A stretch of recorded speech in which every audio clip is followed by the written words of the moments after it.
Tumakuru SP ಅವರೇ, ನಿಮ್ಗೆ ಇನ್ನೆಷ್ಟು ಟೈಮ್ ಬೇಕು ಅಂತ FIR ಆದ್ರೂ ಕೂಡ ಬ್ಯಾಂಕ್ನವ್ರನ್ನ ನೀವು ಇನ್ನೂ ಕೂಡ ಅರೆಸ್ಟ್ ಮಾಡಿಲ್ಲ. ಯಾಕೆ ಮಾಡಿಲ್ಲ ಅರೆಸ್ಟ್ನ?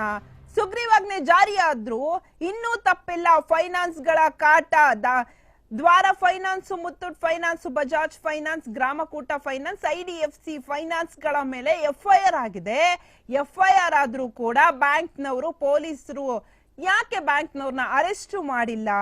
ಕಾರಣ ಏನು ಅರೆಸ್ಟ್ ಮಾಡದೇ ಇರೋದಕ್ಕೆ? ಈ ಫೈನಾನ್ಸ್ ಗಳ ಕಿರುಕುಳದಿಂದ ಕುಣಿಗಲ್ನಲ್ಲಿ ಮಹಿಳೆ ಸೂಸೈಡ್ ಅನ್ನ ಮಾಡ್ಕೊಂಡಿದ್ದಾರೆ. ತುಮಕೂರು ಜಿಲ್ಲೆ ಕುಣಿಗಲ್ನ ಕೊತ್ತಿಪುರ ನಿವಾಸಿ ಉನ್ನಿಸಾ ಆತ್ಮಹತ್ಯೆಯನ್ನ ಮಾಡ್ಕೊಂಡಿದ್ದಾರೆ. 59 ವರ್ಷದ ವಯಸ್ಸಿನ ಉನ್ನಿಸಾ ಇವರ ಫೈನಾನ್ಸ್ ಅವರ ಕಿರುಕುಳಕ್ಕೆ ಮನನೊಂದು ಸೂಸೈಡ್ ಅನ್ನ ಮಾಡ್ಕೊಂಡಿದ್ದಾರೆ.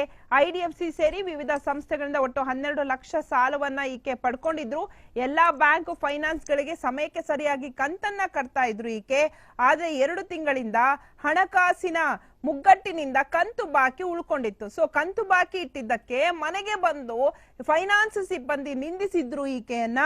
ಸೊ ಇದರಿಂದ ಮನನೊಂದು ಸೂಸೈಡ್ ಮಾಡ್ಕೊಂಡಿದ್ದಾರೆ ಅಂತ ದೂರು ದಾಖಲಾಗಿದೆ. ಅಂದ್ರೆ ಬ್ಯಾಂಕ್ ಅವರ ಕಿರುಕುಳದಿಂದ ಈಕೆ ಸೂಸೈಡ್ ಅನ್ನ ಮಾಡ್ಕೊಂಡಿದ್ದಾರೆ ಅಂತ ದೂರು ದಾಖಲಾಗಿದೆ. IDFC ಫೈನಾನ್ಸ್ ಸೇರಿ 5 ಫೈನಾನ್ಸ್ ಗಳ ವಿರುದ್ಧ FIR ದಾಖಲಾಗಿದೆ. FIR ಆದ್ರೂ ಕೂಡ ಯಾಕೆ ಬ್ಯಾಂಕ್ನವ್ರನ್ನ ಇನ್ನೂ ಅರೆಸ್ಟ್ ಮಾಡಿಲ್ಲ?